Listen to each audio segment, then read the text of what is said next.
All right, why don't we go ahead and begin? Thanks for joining us. My name's Susanna Ramos. I serve as a Director of Managed Services here at Coffee and Done. I'm going to talk to you a little bit more about C&D for those of you who are not as familiar with our organization. But first, leading the charge on today's webinar on multi-session event Mastery in Dynamics 365. Listen, I helped come up with the title and now it's already a mouthful for me.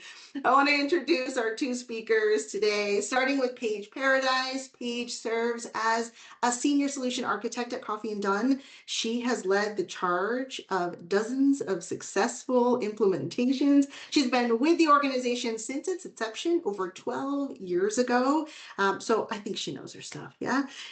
With us as well is Kirkland Schusler. Kirkland actually serves as a senior solution consultant with Coffee and Done. She has been Paige's right hand on several successful implementations. The two folks that we have on the call are some of our biggest event experts. And so that's a lot of what we're going to talk about today.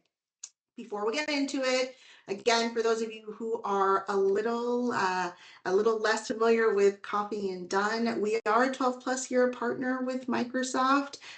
We are all things customer engagement. And so while marketing has been our anchor, and so a lot of what we're going to talk about is around the marketing product, Dynamics 365, customer insights journeys. We're going to say CI journeys for the rest of today.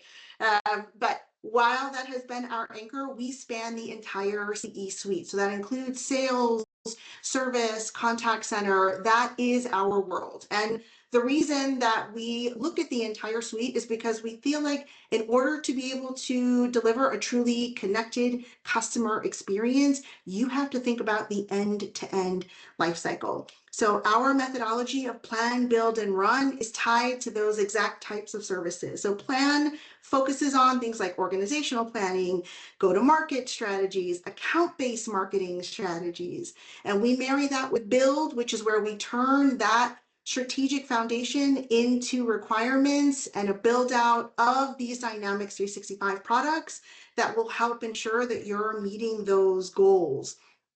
Supporting that process goes right into run, from plan, build, and run. That's all things post go live. So making sure that you're really getting the most out of the product. And that could be anything from user adoption, continuing education, with technical support, both the application and user, as well as process and solution optimization. In some cases, our team will actually serve as an extension of your own, sending out, building out, and making sure that these are thoughtful, multi-channel campaigns that are aligned with your business goals and are helping you to improve those business outcomes. All right. Enough about Coffee and Done. I want to talk about today's event around multi-session events.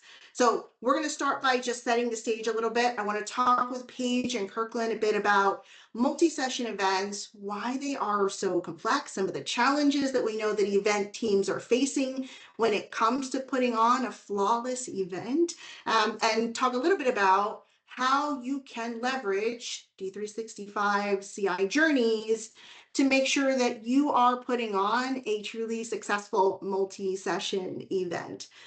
Paige and Kirkland are going to also walk through the system as well and show you some key tips and tricks, things to think and be kind of mindful of as you're using the system to execute on your next event. And then, of course, we will open it up to any questions that the group has. All right. Let's get started. Before we jump into all things multi-session events, I think we have a poll. So if we want to put that up. Okay, so first, how do you use Dynamics 365 for event management today? Do you use it for both types of events? Do you use it for just in-person or just virtual events, leveraging the Teams integration? Do you not use it at all when you're interested, in which case you're in the right place? Or did you accidentally dial into the wrong call, in which case you didn't even know that there was event management functionality? So go ahead and lock in your selection. Okay, so we've got some folks who definitely use it for in person and virtual. Awesome.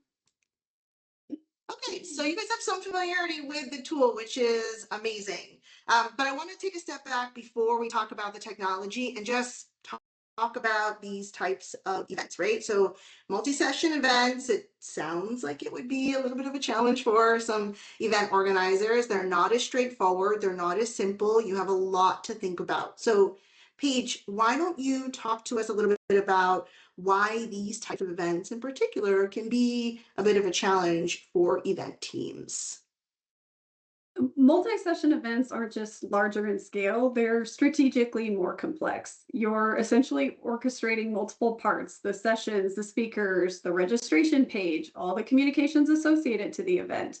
All of those components have their own requirements, they have their own dependencies, and yet they are all expected to come together seamlessly. So, okay, when I mean, you're kind of talking a little bit about the complexity of events overall, just because there are a lot of moving parts. I think one of the things we think about when we're just focusing on events is what the topic of the event's going to be. How's that message going to be received? Is it the right one for that audience? But it sounds like in actuality, it is about much more than just the content of the event itself. Yeah, I mean, exactly. It really is much more than that. You have to think like both an event planner and a marketing manager all at the same time. You have to craft the narrative of your sessions, but in the same vein, you have to make sure that your communications support all of those. And that's all happening before, during, and after the event. Every touch point truly matters, especially when your goal is to convert attendees into engaged long-term customers.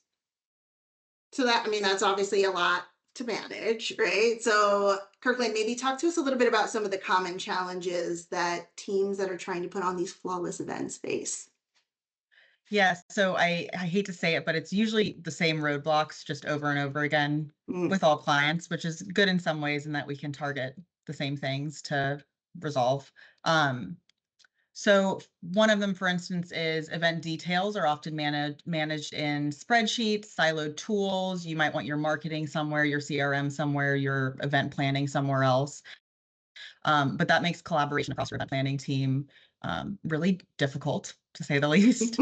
Um, and then there's also registration chaos, especially when it comes to session level events. So you have to decide if the registration's at the event or the session level. And then you have to decide about check-ins, same thing, event or session level. Mm. And then you have to decide at what level are you sending confirmation and post-registration messaging. Is it based on them registering for certain sessions? How do you give your attendees and registrants the information they need?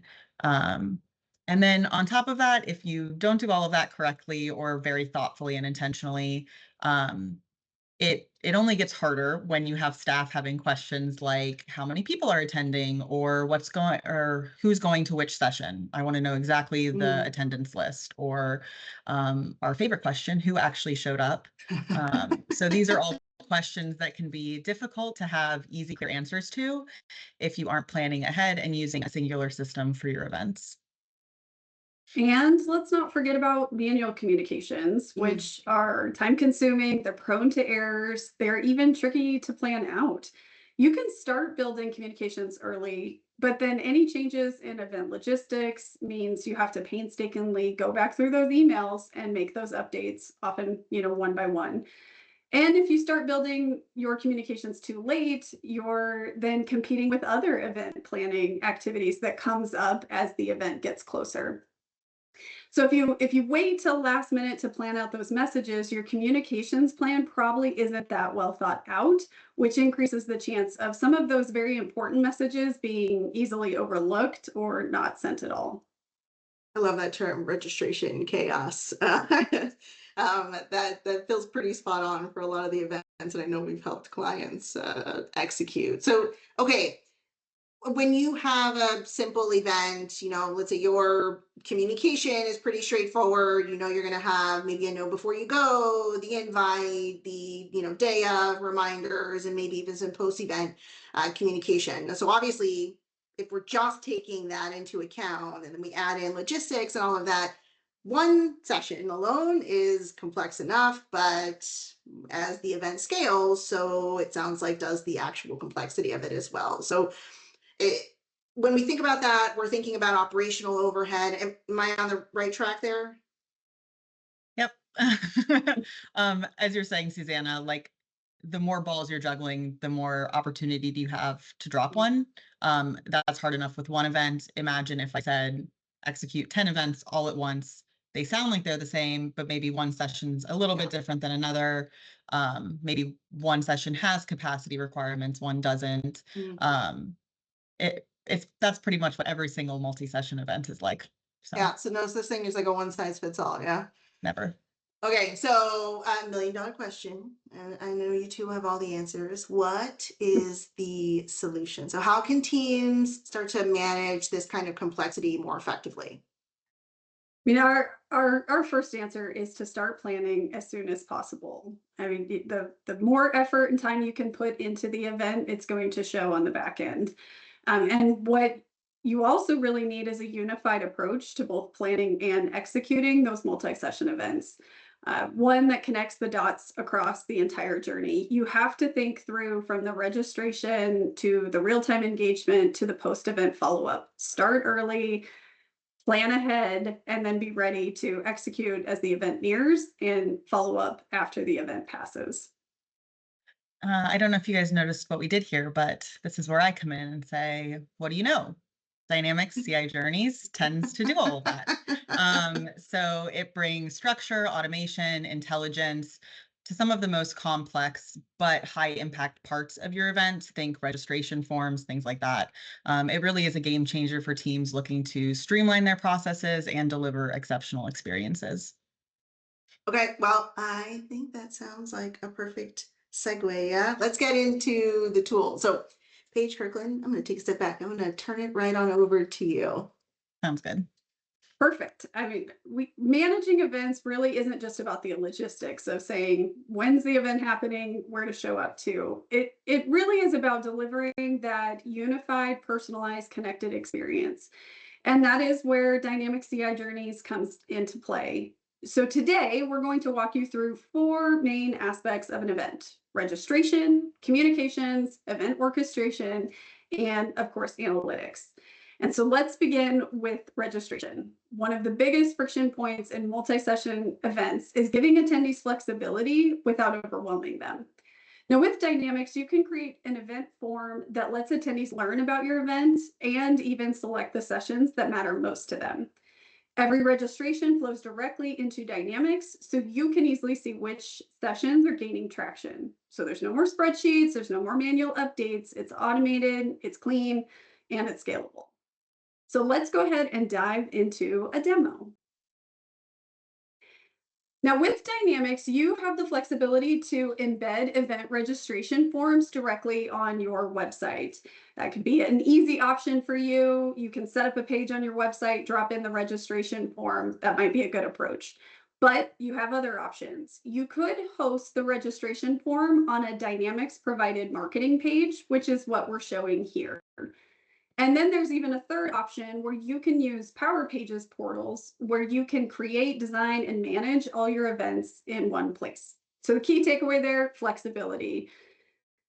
Now, within Dynamics, there's a WYSIWYG designer that lets you customize the form page to your liking. You can use the drag and drop designer to easily match the registration form to your company branding as well as your event theme. And this includes things like being able to add images, custom fonts, change up the layout to whatever best suits your event needs. Now, additionally, Dynamics forms are designed to be mobile responsive so that the page will adjust to whatever type of device you're viewing it on, whether that's desktop or mobile. The page can include all the pertinent details about the event, when it's happening, where it's happening, what are the specific sessions that are going to be hosted at the event, and of course, the registration form. Now, these details can be dynamically populated from the event record instead of hard coding them into the form. And the value here is that it's going to save your team time by not having to make manual adjustments. So let's say there's a scheduling mix-up and you need to move out your event date 1 week. Instead of having to go back to the form and manually make that change, you can go in and update the event record in Dynamics. Once you make the change there, as long as you're utilizing dynamic content on the registration page, that change is automatically going to be reflected on the page. Okay, I'm going to take over and pause for a second so that we can focus in on the registration form itself that's on this page. So we have the form grouped into 3 types of form fields. We have some basic customer data, then some session level registration questions, and then finally a marketing consent question. So I'm going to start talking about the basic customer data fields. With those, you have the flexibility to choose how much information you capture about your attendees. Because it's integrated directly into your CRM, with each submission, you either create new contacts with that data or you update existing ones seamlessly. The information you collect about your customers will vary based on your event requirements. Here, we only have 4 fields required and asked. You might need more, you might need less. The good news is that as long as it's a field on the contact record, it literally is as simple as drag and drop onto the form in the form builder. So I'm going to call out a cool feature I love. So a cool feature that you can leverage within these customer data fields is pre-fill. It was pushed out recently. So when someone clicks a link to the registration page from a marketing email, they're already in your system, and you send them an email, they click on it, the form pre-fills with the information already known about that customer. And there's many positives. The positives, I think, that are very wonderful, great sellable features are that it reduces errors. You would be absolutely shocked the number of people that don't spell their name or email correctly when submitting a form. As someone whose name is Kirkland Schusler, I'm guilty, but yeah, that happens a lot. Also, it allows customers to see what information you have in your system about them, and they can choose to update that. So here you have first name, last name, email. So if someone named Michael received an email, clicked in here, maybe he is deciding to go by Mike now, he can easily update his first name and that will update in your system. And so it's not, Mike's not having to reach out to anybody to make that change. And then the most exciting reason to use pre-fill for an event is that it makes event registration very easy and quick. And one reason why people don't register for things or fill out forms is because it's not quick. And so if we can just push them a little bit further to registering faster, we're more likely to see higher registration numbers. Okay, so enough about these contact details form or fields and pre-fill. I'm now going to pop down to this session widget. This webinar that we're in currently is all about multi-session events. So in our example here, we added the session widget to the form. This allows registrants to choose which sessions they want to attend. So it's a session level event and we've enabled session level registration. We'll talk about reasons why not to do that a little bit later. So what's great here is that Dynamics lets you set capacity limits at the session level to help you manage your venue constraints. You can even enable waitlisting like you see for these 2 sessions. So that if a session becomes full, customers can join the wait list and then automatically be registered once a spot opens up if someone cancels. And then when we pop down to this consent section, so within a registration form, you can even add consent, which it just ensures that you are encouraging your customers to sign up to receive marketing communications, which is just a nice little bundle into your event registration forms. And then one feature that you won't see here, but I'm going to call out because we're all very excited about it, is the custom registration questions that you can add to event registration forms. Be on the lookout for that.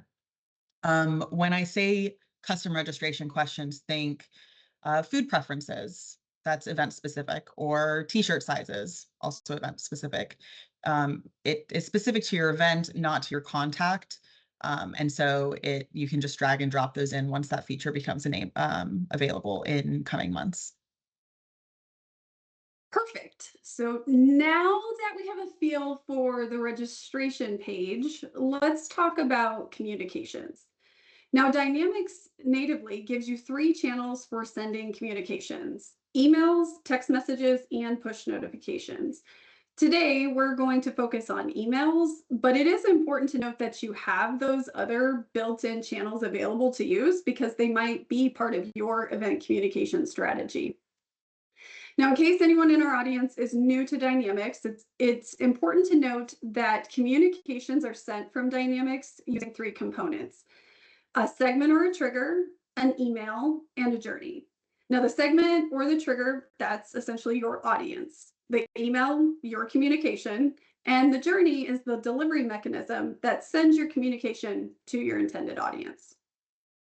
Now, when planning and building event communications, we like to break it down into three stages: invitations, registered communications, and post event communications. It's important to note that the audiences within these three stages can vary from email to email, but each of these stages has a larger purpose that we recommend always keeping in mind. We'll dive into registered and post event communications a bit later, but let's go ahead and get started with invitations. Invitations are your first impression, and they serve several important purposes. They inform people not only as to when and where the event is happening, but also why. Why is this event worth attending? They attract attention, they generate interest, and they drive action. So while they are not only informative, they are also a marketing tool meant to grab the audience's attention and spark enough interest to encourage them to register. They also build anticipation and engagement. A well-designed invite can build excitement, especially for big or exclusive events. It might tease highlights, share testimonials from past events, or even include countdowns. And finally, one that is often overlooked is that they reinforce your branding. This is often viewed as a requirement when building emails, but it really should be seen as a huge opportunity to leave an impression before the event even starts. The tone, the style, the professionalism of your brand can all be reflected in your email design. But your communications plan as a whole is just as important. So you need to make sure you set aside enough time to think through the content of your communications as well as the cadence. Okay, enough setup time. Let's talk about the actual design in Dynamics. So as Kirkland is showing, we already have a pre-designed email ready to talk you through. Now, the email designer gives you easy drag and drop tools to design beautifully branded emails. And similar to the registration page, you have a lot of creative flexibility with the layout, the imagery, and the content. And now, speaking of content, a powerful tool within Dynamics is a feature called dynamic content. Dynamic content enables you to dynamically populate event details such as the start date, the end time, the venue location, and much more. And all of this information is coming directly from the event record. So using dynamic content reduces manual entry errors and, like typing 2024 instead of 2025. It also saves your team time by not having to update individual emails one by one. So in our example earlier, if we have to shift our event date out 1 week, instead of going into each email individually one by one and changing that start date, we can dynamically link the start date to the event record. And then when we make the update on the event record, every email, every registration page, wherever we have that information dynamically linked, also automatically updates. So no more painstakingly going through each email and double checking that you've made every change accordingly. Dynamic content can also boost your customer experience, including details such as first name, can help the communication feel more personalized. Okay, so enough about the invitation emails. Let's pass it over to Kirkland to talk about segments. Thanks, Paige. Okay, so as we said earlier, segments are one of the two audiences that you can use when sending communications through Dynamics. One of the powerful features of using segments in Dynamics is the ability to create highly targeted audiences. So instead of taking a broad one-size-fits-all approach, you can build really dynamic segments based on specific marketing engagements like submitting a form, clicking on a link, or opening a previous email. These interactions help you identify which contacts are actively engaged with your brand, therefore making them more likely to respond positively to future communications. Additionally, you can use engagement data, or in addition to engagement data, you can also incorporate customer specific details. So similar to those things that you put on forms, like geographic location, job title, industry, or even their associated account. This allows marketers to zero in on a key demographic or customer persona that is most relevant to a particular event. You even have the option to manually include or exclude contacts, giving you complete control over who receives your messaging. By leveraging this level of segmentation, you can create invitation segments that incorporate both behavioral and demographic insights. So instead of blasting an email to your entire customer database, you are finding the right audience for your event. And the results of this is higher registration rates, more meaningful engagement, and a better overall experience for your attendees. Perfect. So now that we walked through the invitation emails and talked about the segments, the journey is what brings it all together. So the journey that we're showing here is an event invitation journey. It begins with our target segment that Kirkland was just showing. And we have this journey set up to run for several weeks leading up to the event. So we want to allow new customers to flow into this journey if they happen to meet the segment criteria that we established. And flexibility and dynamics essentially means that you get to decide how you want that inflow to happen for your journeys. So the inflow could be static, meaning that it's a one-time audience, or it could be dynamic. So again, in the scenario I just gave you, where newly added members can flow in at any time. Now, our journey includes 3 invitation emails. We have the very first invitation that we send out, we have a reminder to register, and then we include a final, hey, time is running out invitation email. Now, for demo purposes, this is a pretty short invitation communication plan.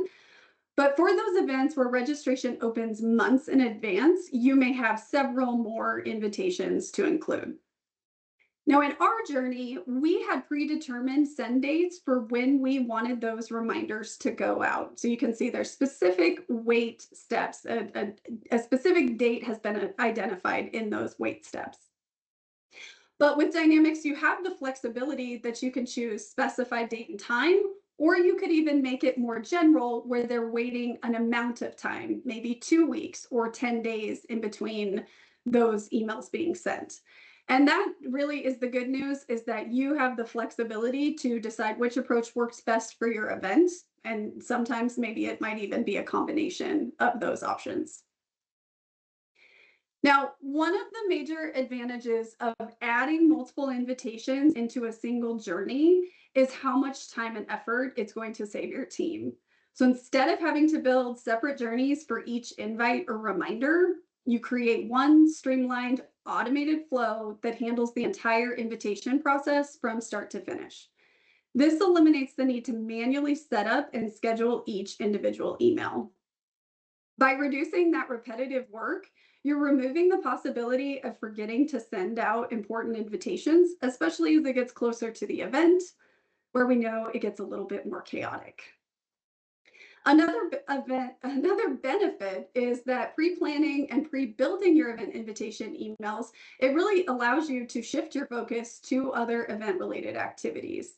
So with your invitations already in motion, you can spend less time managing communications and more time on planning, coordination, and all those other activities that come up as part of the event planning process. Okay, another great feature within the customer journey is the ability to set exit conditions. So this is a powerful tool that helps keep your communications relevant. Exit conditions allow contacts to automatically leave the journey once they've completed a specific action or met a predefined goal. For invitation journeys, we like to exclude exit conditions to remove someone once they've registered for the event. Now, why is this important? Because once someone has taken the action you wanted, like signing up for your event, there's no reason to keep sending them additional invitations or reminders to register. Continuing to send those invitation emails to someone who's already registered not only feels redundant, but it also can come across as tone deaf. This can potentially lead to an increase in unsubscribes. By setting up exit conditions, you're creating a smarter, more responsive communication strategy that adapts to your customers' behavior. It ensures your messaging stays relevant and timely. It also helps you avoid overloading your audience's inbox with unnecessary emails. In short, it's simple. It's a simple way to add a layer of personalization to your event marketing while maintaining a clean, efficient customer journey. So now that you have an introduction to the invitation process, let's talk about the experience for those that register for your event. Okay, so you've made it through invitations. Like Paige says, we're going to focus on registered communications. So the purpose of sending registered communications, such as this registration confirmation email I'm showing you, is to provide attendees with immediate acknowledgement that their registration was successful and to set clear expectations for what's next. These communications serve as both a courtesy and a really critical part of the attendee experience. First and foremost, a confirmation email reassures the registrant that their information was received and that they now have a reserved spot at the event.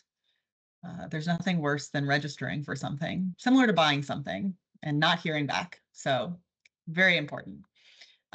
This is especially important for virtual events or large in-person gatherings where space is limited.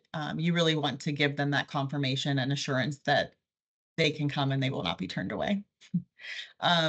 So second, these emails typically include important logistical details, such as the date, time, location, or the virtual link, and any next steps like adding the event to their calendar or checking their email for future updates. Now, all of that information helps reduce confusion, prevents missed events, and gives attendees everything they need in one convenient message. I know I am notorious for searching my inbox for confirmation messages, as I assume everyone is. So in addition, registration confirmations present an opportunity to begin building anticipation. It's exciting. You can use them to highlight key speakers, share a preview of the agenda, or encourage attendees to follow your event on social media for updates. It's an early engagement touch point that starts the relationship off on the right foot. And then finally, they also help your internal team track and manage event attendance more effectively. By ensuring that each registrant receives a confirmation, you reduce the number of support inquiries and last-minute troubleshooting, which we know event teams will definitely appreciate. Okay, so while we have this email pulled up, let's talk about some of the key components of your registration confirmation emails. Now, similar to the invite email, you can utilize dynamic content to populate event details. Again, it's not only making it easier for your team to build, but it's also letting you be able to reuse this email across multiple events.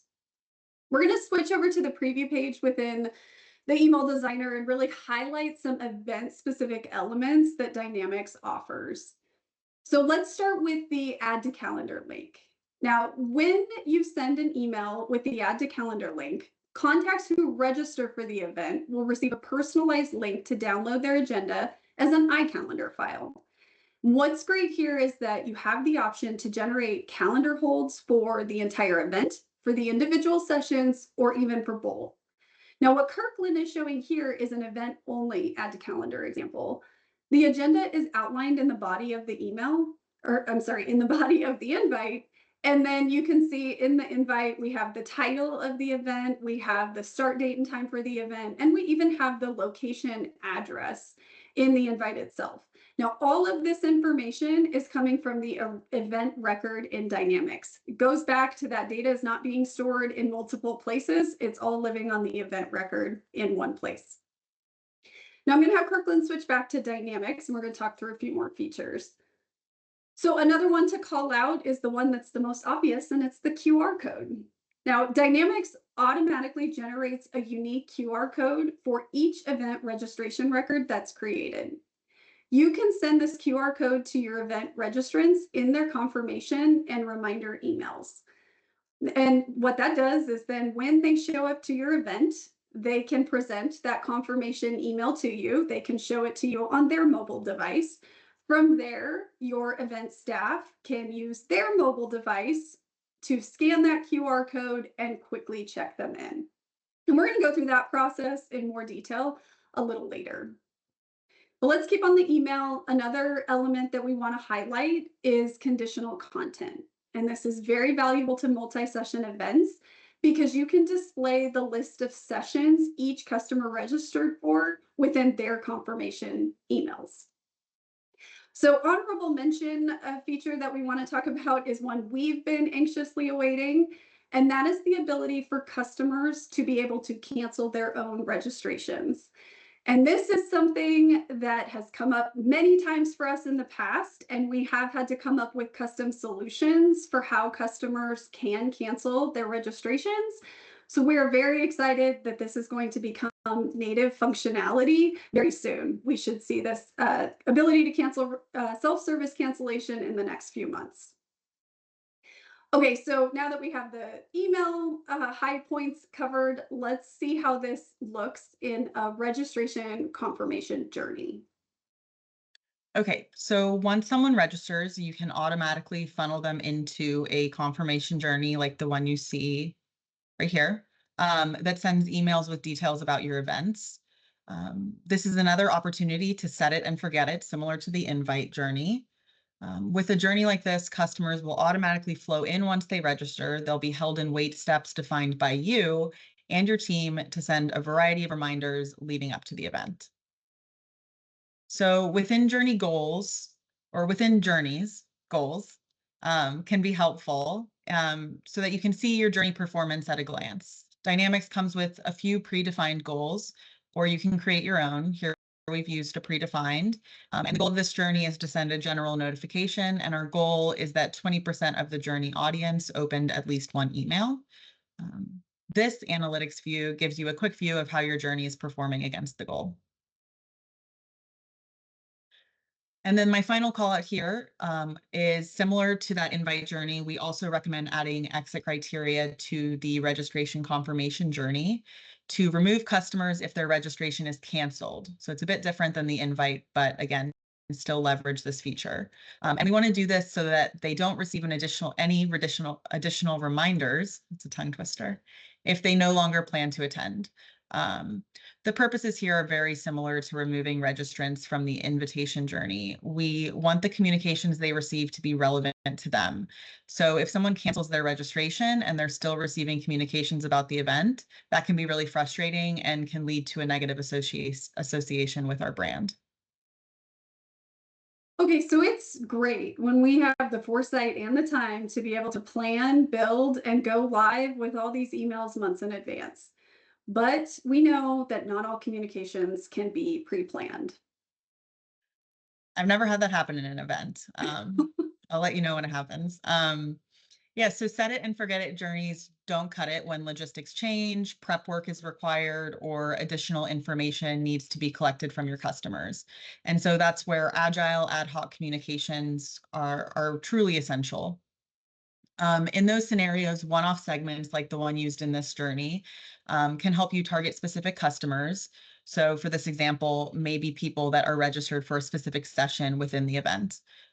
You add the segment and the email into a journey, and you're able to quickly and efficiently communicate with a specific audience, whether it's brewing up buzz for a specific session or more stressfully communicating a last-minute change.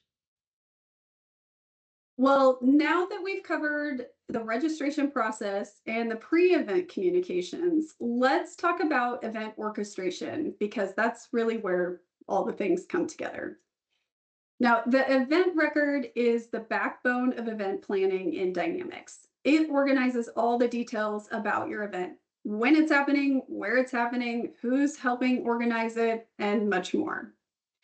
For multi-session events, you have to deal with the complexity of managing the schedule, the speakers, the venue constraints, the food, and so much more.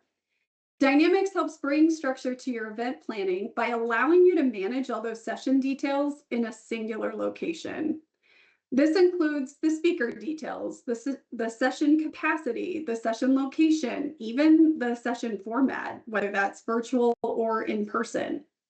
So no one's scrambling to update spreadsheets or trying to remember where something is stored. It's now all captured in one place.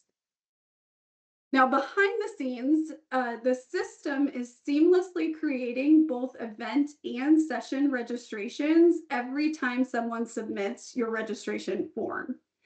Those registrations are displayed within your event, as you can see here. This gives you real-time visibility into registration trends. You can see which sessions are gaining traction, where there's a capacity risk, and you can even potentially determine which content is driving the most interest. And this really gives you the agility to pivot your communications or potentially adjust your location or your logistics, the room that specific sessions are planning to take place in. You're going to make those adjustments before they become a problem. Okay, so let's say all the planning's done. It's never done, but let's say it is. The event is finally here, and it's time to shift our focus to the day of the event activities. Unfortunately, it's really easy to be so focused on getting people registered for the event that we overlook the process of capturing attendance. When we want to do it, how we want to do it, where we want to do it, if we want to do it. But you're in luck because there are many ways to capture attendance in Dynamics. For virtual events, check-in records are automatically created for Teams virtual events when your customers click the dynamic check-in link that you send to them in those confirmation and reminder emails. For in-person events, you can manually check in attendees at the event. Using the list view that Kirkland's showing you here, you can locate the person checking in, select their record, and then click check in. It is truly as simple as that. Once we check them in, we will see their check-in record here in Dynamics, which ultimately what this means is that you could potentially eliminate those clipboards or having to have people write down their names on a piece of paper when they show up. You could easily digitize your check-in process. Now, that's just one way. That's one way we can go about check-in. But if you want to level up your check-in game, you could look into leveraging QR code scanning capabilities. So Kirkland's going to bring up a confirmation email for one of our registrants, Cora. And in this email is her unique QR code. Now, Dynamics does have some native capabilities to accomplish automated check-in, but here at Coffee and Done, we have designed our own event check-in app to make check-in as easy as possible. So on my phone, I have our Check-in Pro app ready to go, and I'm going to utilize the QR code scanning within the app. So I'm scanning the code, and then in the app, it's doing the work. It's checking for the registration record. It's creating the check-in record, and now I can see Cora has already been checked in. Kirkland can refresh in Dynamics, and you can see, voila, there's our check-in record. So very seamless, very easy, very quick. So no matter how you go about it, capturing attendance provides valuable insights into your customer behavior. It helps you personalize follow-ups, measure event success, and informs future event planning. So regardless of how you capture it, even if that involves a clipboard, we just strongly encourage that you do in fact capture it. Okay, so far that's a lot. We've given you a lot of information. We've gone through registration, we've gone through pre-event communications, even how to check in attendees the day of the event, but we're not quite done yet. We still have to talk about post-event follow-up. That's right. So post-event communications are vital to your event communication strategy. It's where short-term engagement turns into long-term value. It gives you the opportunity to give them to keep the momentum going and guide attendees towards the next step, whether that's a follow-up meeting, content download, or a survey requesting feedback. With Dynamics, you can segment communications based on behavior, who attended, who didn't, as you can see in this journey I have pulled up. And you can tailor your outreach accordingly. So someone who missed a session might get a recording, while someone who attended a deep dive workshop might get a white paper or a special offer. This level of relevance makes your communications feel personalized, not pushy. Surveys are also a valuable tool to help you understand what worked and what didn't, and what to improve next time. Plus, it's a signal to attendees that you're listening and you care about their experience. Okay, Finally, let's talk about the power of your data. Now, every interaction, the registrations, the check ins, all of the marketing engagements, every email that was sent, every email that was opened, the link clicks, all of that information is being tracked and connected back to your customer's CRM profile, which makes this extremely valuable both to marketing and also to sales. For your sales team, they can see exactly what marketing activities the customer has engaged with, which really helps them have more informed and meaningful conversations with their customers because they can see right there what is generating interest for them. What are they registering for? What types of emails are they opening, and which marketing engagements are piquing their interest? Now, for your marketing teams, um, all this information is valuable for them. But one of the big call outs is that this data really does help them better segment customers because they, again, can see what they're interested in, what have they engaged in. It helps them create more tailored segments for those future events or even for future marketing communications that they plan to send out. I mean, all in all, the entire organization gets a complete view of each customer journey from the invite to the post event engagement. You're no longer guessing what worked, you're able to act on real insights in real time. Okay, so by now you've seen how Dynamics can help manage multi-session events, but even with the right tools, there are always best practices that can make or break your event. So let's talk about a few that you should always keep in mind. So first things first, you want to make registration easy and flexible. Eliminate any roadblocks that might discourage people from signing up. If the registration process is difficult, confusing, or time consuming, people are going to abandon it. It's all about convenience. You need to make sure your registration page is clear. Be very strategic about the information that you ask for, and ultimately put yourself in your registrant's shoes. Would you fill out that very long form? Would you take the time? If not, maybe you need to rethink just how much information that you're asking from your customers. Yeah, exactly. So same goes for events with sessions. Only use session level registration when it's really necessary for your event planning or execution. I'm going to talk through a few examples to help you understand what we're thinking when we decide if events need session level registration. So the first example is if you have a venue with multiple rooms, varying capacity, and you're offering several sessions to attend, it's really valuable to know which sessions your customers are most interested in because you might need to pivot your venue planning based on the popularity and planned attendance of certain sessions. Another place when you would use session level registration is if you have really small operating capacity. So if one of your sessions is a demonstration, a workshop, some sort of hands-on lab, a roundtable discussion, having session level registration is a necessity because only so many people can literally fit in and come to that session in that room.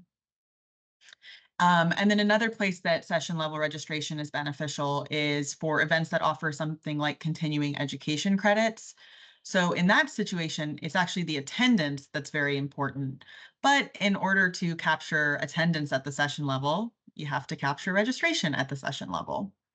And so sometimes you might have an agenda that includes sessions, but that doesn't mean that people have to register by session. You can still have customers register for the event as a whole. And the positive to this is that you aren't overwhelming registrants with session decisions ahead of time when it's not really necessary. However, displaying the session agenda for that kind of event brings awareness and creates excitement about the overall event, while still allowing more flexibility to the attendees on the day of the event. So an example of this would be a very large in-person conference where sessions are open to come and go as you please. You need the head count for that event, but you don't necessarily need the head count for those sessions.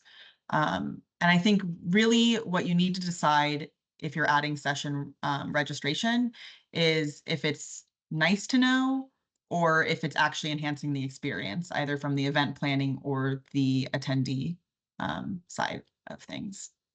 And in short, when it's an option, keep it as simple as possible. Simpler the better. Okay, so now let's talk about automation. We showed a lot of automation in our demo. If you want to keep things running smoothly, automation really is your best friend. Event reminders, know before you go emails, follow-ups. Basically, the goal is to make sure that your attendees don't forget about the event, and well-timed communications can make a difference. So with Dynamics, you can pre-build and schedule those invitations, registration reminders, and even event follow-up reminders or emails after the event. So just like we showed in that demo, and it really helps keep everyone engaged and informed. And I mean, it's really great for reducing the manual workload on your team, which we all know can get pretty crazy during event prep. Um, so speaking of keeping attendees engaged, that was what I said, not what Paige said. It's also important to use session data to personalize their experiences. Don't treat everyone the same. Everyone's not the same. So this is where, again, the power of Dynamics really shines, customizing the experience based on your attendee data.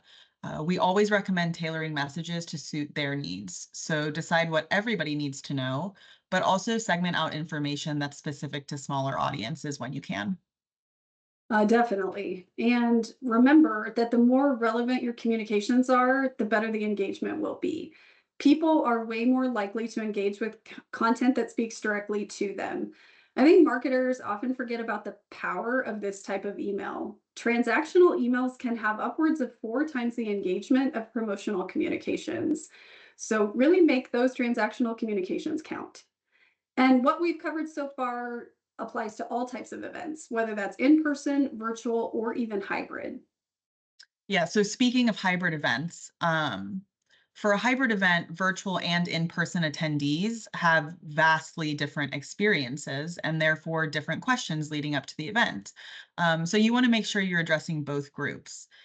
If possible, if your registrants can specify whether they'll attend in person or virtually ahead of time, that would be great because it gives you the chance to send tailored content specific to their experience ahead of time.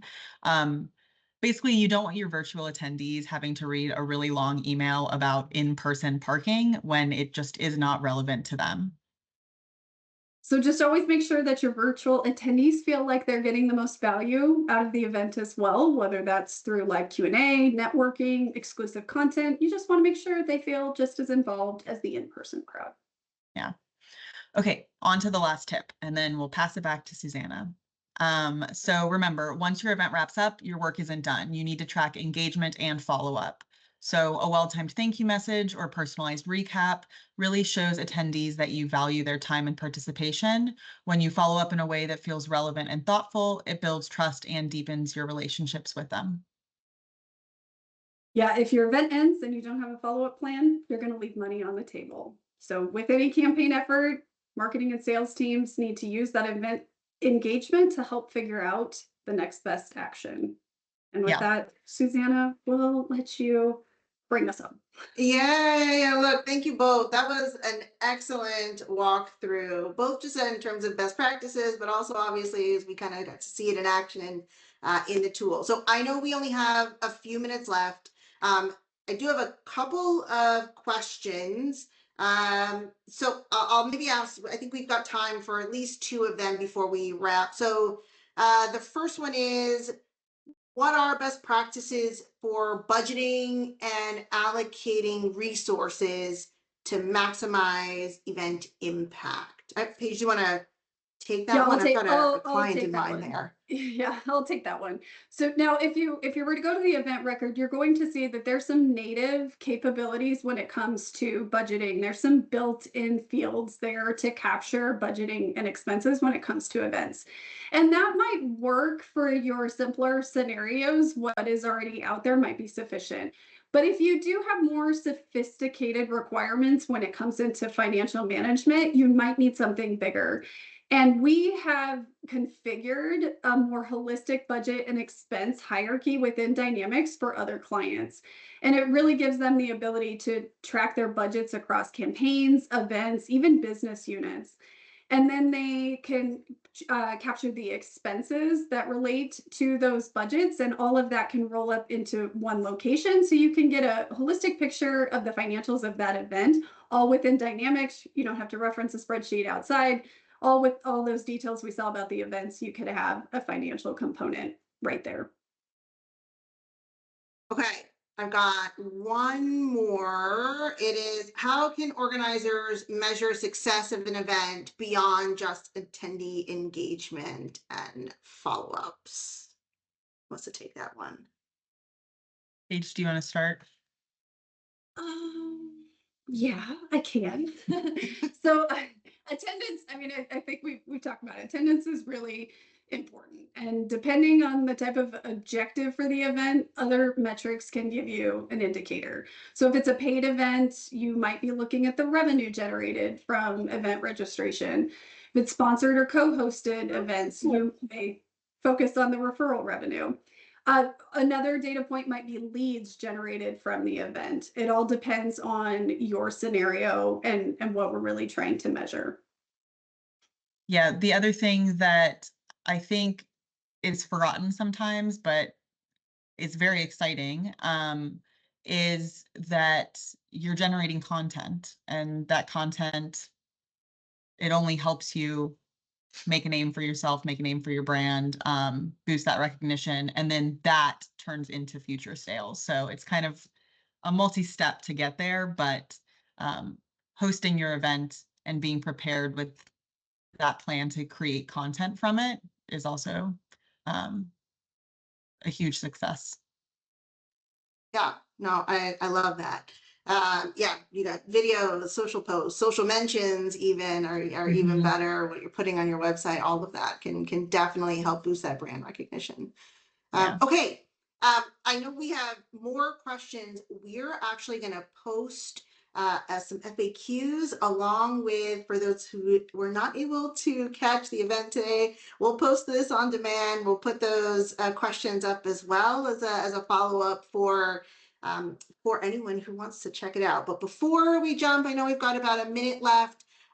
Paige actually took some time and showed our event check-in pro. So shameless plug here. I do want to just put the QR code for anyone who is interested in checking out Check-in Pro. It does really help a lot beyond just the digitization of that registration and attendee capture, and just that efficiency. It just helps you optimize the overall coordination of your team. So you don't have to have a lot of people standing there with those clipboards trying to manage those ridiculously long lines, especially for those where you have multiple sessions, because that means more attendees, more complexity. So whatever we can do to help lessen that, we've got you covered. So if you're interested, check out the Event Check-in Pro. And look, beyond this, anything that we can certainly help with. We talked a little bit about continuing education. What we showed here today was, I think, like I said, a really great walkthrough, but we've got more to come. So I mentioned the Knowledge Hub at the start of the call. We are soon to launch this amazing initiative. And so it's going to be chock full of course-based content, more coffee and crams that will also be exclusive to subscribers of the Knowledge Hub, coffee breaks where you can get time with Paige and Kirkland one-on-one to talk about your event questions and so much more. So if you want to look for more information on that, be the first to know when that launch happens. QR code is right there for you as well. We are at time. Thank you again to Paige and Kirkland. Thank you to everyone who joined, and we hope to see you at the next Coffee and Cram. See ya. Thanks, everyone.